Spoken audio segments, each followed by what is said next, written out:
Picture this, it's 1945, a small farming town in rural Ontario, and local families are sitting down for Sunday dinner when they notice something unusual through their windows. Dozens of men in distinctive uniforms are playing soccer in a nearby field, laughing, joking around like they're on vacation. But here's the shocking part, these aren't Canadian soldiers. They're German prisoners of war, members of Hitler's army, living just down the road. And the craziest thing? Many of these POWs didn't want to leave Canada when the war ended. Some even tried to stay. This is the untold story of German prisoners of war in Canada during World War II, and I promise you, nothing about this story is what you'd expect. Before we dive into this incredible piece of history, I need you to understand just how bizarre this situation was. We're talking about enemy combatants, soldiers who fought for Nazi Germany, living in camps across the Canadian countryside while the war was still raging in Europe. And these weren't brutal prison camps like you might imagine. Some of these places looked more like summer camps than prisoner facilities. The prisoners worked on farms, built relationships with local communities, and in many cases, were treated better than soldiers in some Allied armies. It sounds absolutely wild, and honestly, when I first started researching this topic, I couldn't believe what I was finding. This is one of those historical stories that seems almost too strange to be true, but every single detail is documented and real. Let's set the stage. It's 1940, and Canada has just entered World War II. The country is mobilizing, sending troops overseas, and suddenly finding itself with an unexpected problem. What do you do with captured enemy soldiers? Britain was capturing thousands of German and Italian troops, but here's the issue, they didn't have space for all of them. London was being bombed, resources were stretched thin, and British prison camps were overflowing. So Churchill made a call to Canada and basically said, "Hey, can you take some prisoners off our hands?" And Canada, being the helpful ally it was, said sure, send them over. Nobody could have predicted what would happen next. The first German POWs arrived in Canada in June 1940. Can you imagine being one of these soldiers?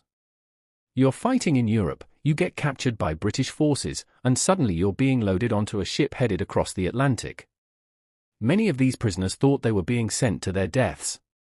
Rumors were flying around that the ships would be torpedoed, or that Canada was some frozen wasteland where they'd be worked to death. The journey itself was brutal, packed into cargo holds, seasick, uncertain about their fate. But then they arrived, and everything changed. When these POWs stepped off the ships in Canadian ports, they were shocked. The country wasn't a frozen wasteland. It was beautiful, especially in summer. Vast forests, clean air, and most importantly, it was far from the bombing and destruction of Europe. They were processed and then distributed to camps across the country.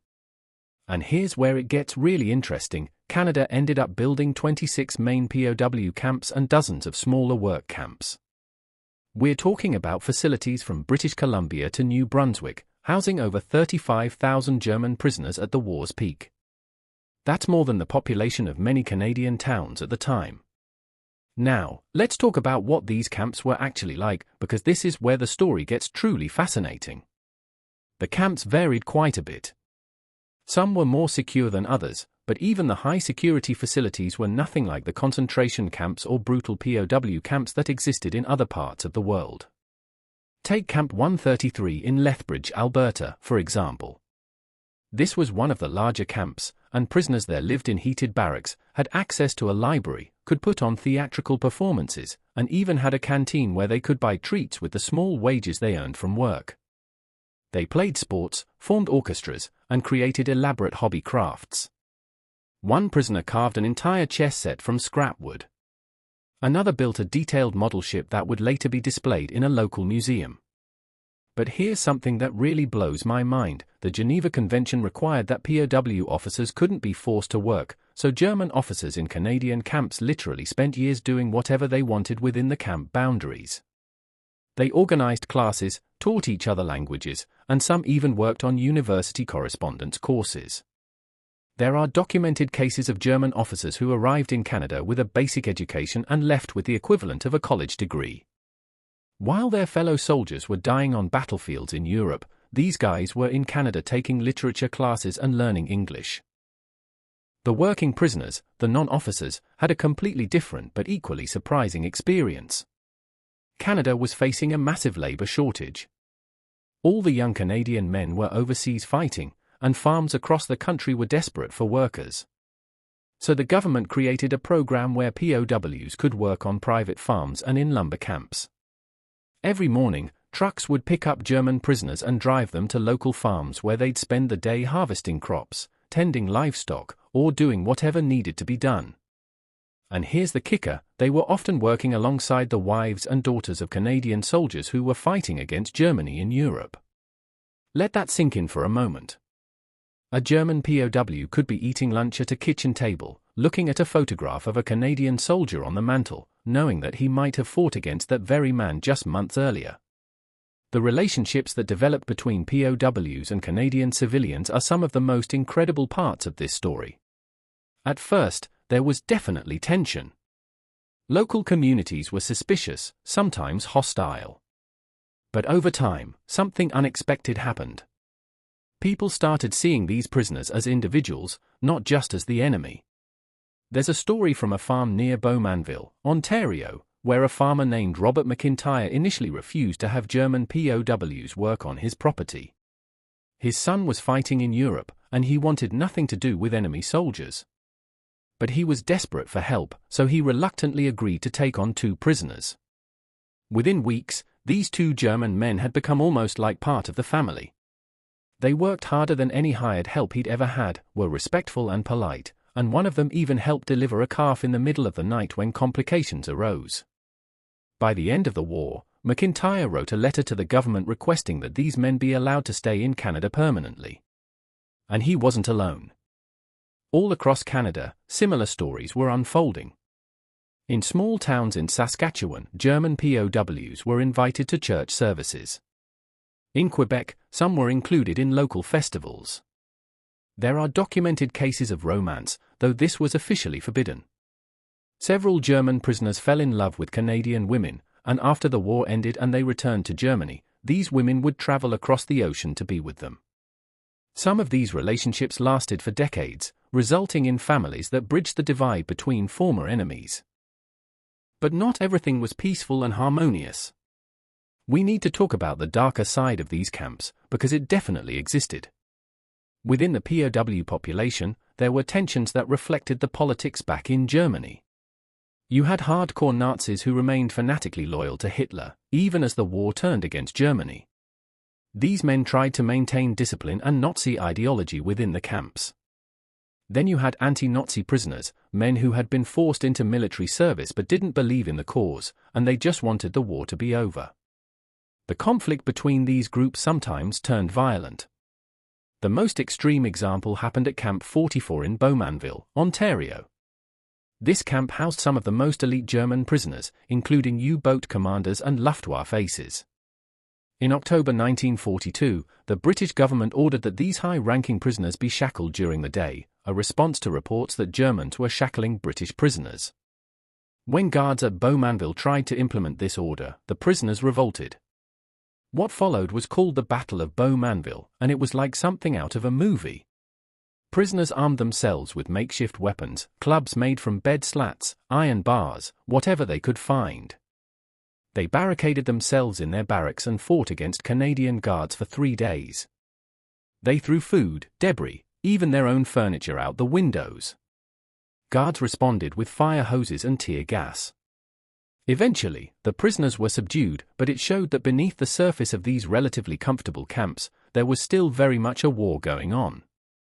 There were also cases of prisoners who remained so loyal to the Nazi cause that they committed acts of violence against their fellow POWs. In several camps, suspected traitors or anti-Nazi prisoners were found dead, killed by fellow inmates who viewed them as traitors to Germany. These murders were often disguised as suicides or accidents, and Canadian authorities struggled to investigate them because of the code of silence among prisoners. The most notorious case involved a prisoner named Karl Lehrmann at a camp in Medicine Hat. Lehrmann had been vocal about his opposition to Hitler and had cooperated with Canadian authorities. One night, he was found hanged in the barracks. The official report called it suicide, but everyone knew he'd been murdered by hardcore Nazis in the camp. It was a chilling reminder that even thousands of miles from the battlefields of Europe, the ideological war continued. Escape attempts also happened, though far less frequently than you might expect. Here's the thing, where exactly were you going to escape to? Canada is enormous, and most of these camps were in rural areas, hundreds of miles from any border. Even if you made it to the United States, they were also at war with Germany. Despite this, there were some fascinating escape attempts. The most famous involved a group of prisoners from a camp near Lake Superior who built a small raft and attempted to sail across the lake. They'd been studying maps and genuinely believed they could make it to a neutral country. They were recaptured within 2 days, soaking wet, freezing, and completely lost. Most escape attempts ended similarly, with cold, hungry prisoners turning themselves in or being found within days. But there's one escape story that's absolutely legendary. A German U-boat officer named Horst Liebeck escaped from a camp in Alberta and managed to evade capture for several months.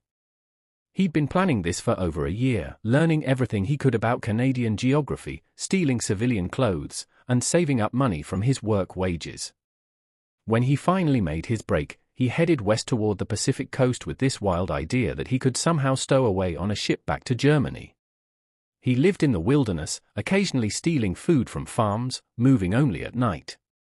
He was finally captured in British Columbia, over 1,000 miles from where he started, and when the guards found him, they were almost impressed by his determination. He'd lost probably 30 pounds, was covered in bug bites and scratches, but he told them he'd do it all again if given the chance. As the war progressed and it became clear that Germany was losing, the atmosphere in the camps began to change. Some prisoners became depressed, worried about what they'd return to. News was filtering in about the destruction in German cities from Allied bombing. Many prisoners had no idea if their families were even still alive.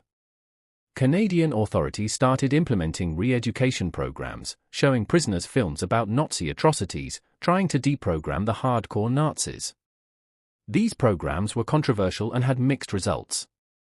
Some prisoners were genuinely shocked by what they saw, claiming they had no idea about the Holocaust or the extent of Nazi crimes. Others insisted it was propaganda and refused to believe it. Then came April 1945, and the news everyone had been waiting for: Hitler was dead, and Germany had surrendered. You might think the prisoners would have been relieved, but the reactions were all over the map. Some celebrated, thankful the war was finally over. Others went into deep mourning, true believers who couldn't accept that their cause had been defeated. There are accounts of prisoners who refused to eat for days, sitting in stunned silence as they processed what had happened. But here's where the story takes its most surprising turn. As Canada began the process of repatriating these prisoners back to Germany, something unexpected happened. Many of them didn't want to go. Germany was in ruins, divided into occupation zones, cities were destroyed, the economy had collapsed, and food was scarce. Meanwhile, these men had spent years in Canada, a country that was untouched by war, prosperous, and where many had formed genuine connections. Prisoners started requesting permission to stay. Some pointed to the relationships they'd formed, the jobs they'd been promised by farmers who wanted to keep them on. Others argued that they had skills Canada needed and that they wanted to help rebuild their lives in this new country rather than return to the devastation of post-war Germany. The Canadian government was in a tough spot. Legally, they were required to repatriate POWs. The Geneva Convention was clear on this. But there was also a practical element. Canada was about to experience a huge economic boom, and they needed workers. The government came up with a compromise. POWs couldn't stay as POWs, but they could apply to immigrate to Canada through normal channels once they returned to Germany. It was a bureaucratic solution that satisfied the letter of the law while opening a door for these men to come back. And come back they did. In the years following the war, thousands of former German POWs immigrated to Canada. They brought skills, work ethic, and in many cases, a genuine love for the country that had held them prisoner. They settled into communities across Canada, married, had families, and became productive citizens. Many never spoke much about their time as POWs, viewing it as a strange chapter they'd rather leave behind. But others remained connected to that history, attending reunions, visiting the sites of their former camps, and sharing their stories with their children and grandchildren. Today, most of these POW camps are gone. The buildings were dismantled after the war, the land repurposed or returned to its original use. But if you know where to look, you can still find traces. In some places, foundations remain visible. In others, there are small plaques or monuments acknowledging what once stood there. A few camps have been partially preserved or reconstructed as historical sites. The most extensive is in Medicine Hat, Alberta, where a portion of the camp has been recreated and serves as a museum dedicated to telling this story. What's fascinating is how differently Canada treated these POWs compared to how other countries treated prisoners during World War II. Japanese POWs in Allied camps in the Pacific faced brutal conditions, forced labor, and high mortality rates. Soviet POWs in German camps faced even worse, with millions dying from starvation, exposure, and execution. Allied POWs in Japanese camps suffered horrific treatment that's well documented. But German POWs in Canada, with some exceptions, were treated relatively humanely. Why was this? Part of it was Canada's commitment to following the Geneva Convention. Part of it was practical. Canada needed the labor and had the space and resources to house these men properly. But part of it also reflects something about Canadian values at the time, a certain pragmatism and decency that said we can be at war with Germany without being cruel to individual German soldiers. There's an argument to be made that this treatment was a form of privilege, that German POWs were treated better than, say, Japanese Canadians who were interned in camps within their own country during the same period. That's a valid and important point. The experience of Japanese Canadians during World War II was a dark chapter of discrimination and injustice, and their internment camps were in many ways harsher than the POW camps that held enemy combatants. This contradiction is something historians continue to grapple with. Some of the most moving stories come from the children and grandchildren of these former POWs. There's a woman in Toronto whose grandfather was a German POW who worked on a farm near Guelph. He returned to Germany after the war, but couldn't forget Canada. He wrote letters to the farmer he'd worked for, and eventually immigrated in 1951. He built a life, became a carpenter, raised a family, and never returned to Germany. His granddaughter told an interview that he used to say he went to Canada as a prisoner and stayed as a free man by choice, that Canada had given him a second chance when his own country had nothing left to offer. Another story involves a man named Werner Schmidt who was captured in North Africa and sent to a camp in Saskatchewan. During his time there, he worked on a farm and developed a love for the Canadian prairies that reminded him of his home in rural Germany. After the war, he managed to return as an immigrant and eventually bought his own farm, not far from where he'd once worked as a prisoner. He became active in his local community, served on the town council, and was beloved by his neighbors. When he died in the 1990s, his obituary in the local paper mentioned his service in the German army matter-of-factly, but focused on his contributions to the community over 5 decades. That's a kind of reconciliation you rarely see, a former enemy soldier who became such an integral part of a community that his past was acknowledged but not held against him. The legacy of these camps raises interesting questions about war, enmity, and humanity. These German soldiers were, by definition, the enemy. They'd fought for one of the most evil regimes in human history. Yet when removed from the context of war and ideology, when treated as individuals, many proved to be decent people who'd been caught up in events beyond their control. Does that excuse their participation in the Nazi war machine? Absolutely not. But it does complicate the narrative, reminding us that wars are fought by human beings, not monsters, and that the line between enemy and friend, between prisoner and neighbor, can sometimes be surprisingly thin. There are elderly Canadians today who remember these prisoners. I've read interviews with people who were children during the war, who remember German POWs teaching them how to carve wood or fix machinery. They remember these men being kind, patient, and in some cases becoming almost like uncles or older brothers. One woman recalled a German prisoner who worked on her family's farm spending hours teaching her how to speak German and how heartbroken she was when he was sent back to Germany after the war. These personal memories add layers to a story that could otherwise seem like just dry historical facts. It's also worth noting that this story isn't unique to Canada. The United States also held hundreds of thousands of German POWs during World War II, many working on American farms under similar conditions. But the Canadian experience was distinctive in several ways. Canada held prisoners for longer, the camps were often in more remote locations, and the eventual immigration of so many former POWs back to Canada created lasting connections that continue to this day. What strikes me most about this story is how it reveals the complexity of history. We like to think of World War II in simple terms: good versus evil, Allies versus Axis, clear moral lines. And on the big geopolitical scale, those lines were clear. The Nazis were evil, the Holocaust was an unfathomable crime against humanity, and the Allied cause was just. But when you zoom into the individual level, to the story of a 19-year-old German conscript who never believed in Nazism but was drafted anyway, who fought because he had no choice, who was captured and sent to Canada, who worked on a farm and formed friendships with his captors, who returned to a destroyed homeland and then immigrated back to Canada to build a new life, the story becomes much more nuanced. It doesn't change the fundamental moral realities of the war, but it reminds us that history is made up of individual human stories, each one complicated and deserving of attention. The POW camps in Canada represent a footnote in World War II history, overshadowed by the major battles, the Holocaust, and the larger strategic picture. But for the 35,000 men who passed through those camps, and for the Canadian communities that hosted them, it was a significant and transformative experience. It changed how people thought about the enemy, about forgiveness, and about the possibilities for reconciliation after conflict.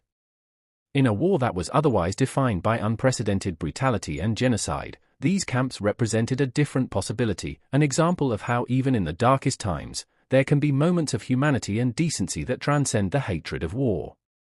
This isn't to romanticize or excuse anything, it's simply to acknowledge a historical reality that's more complex than we might expect. So the next time you're driving through rural Ontario or the prairies of Saskatchewan or anywhere across Canada, really, take a moment to imagine what these places looked like 80 years ago. Picture those temporary camps, the barbed wire fences, the watchtowers, and inside, thousands of men far from home, uncertain about their future, caught between being prisoners and being guests in a strange land. Think about the farmers who employed them, the guards who watched them, the communities that slowly, sometimes reluctantly, began to see them as individuals rather than abstractions. And think about all those former prisoners who loved Canada enough to return and build lives here, contributing to the country that once held them captive. It's a remarkable story of war and peace, of enmity and friendship, of how even in humanity's darkest hours, there's potential for unexpected grace. This is the story of German POWs in Canada, the camps nobody talks about, and now you know why it deserves to be remembered.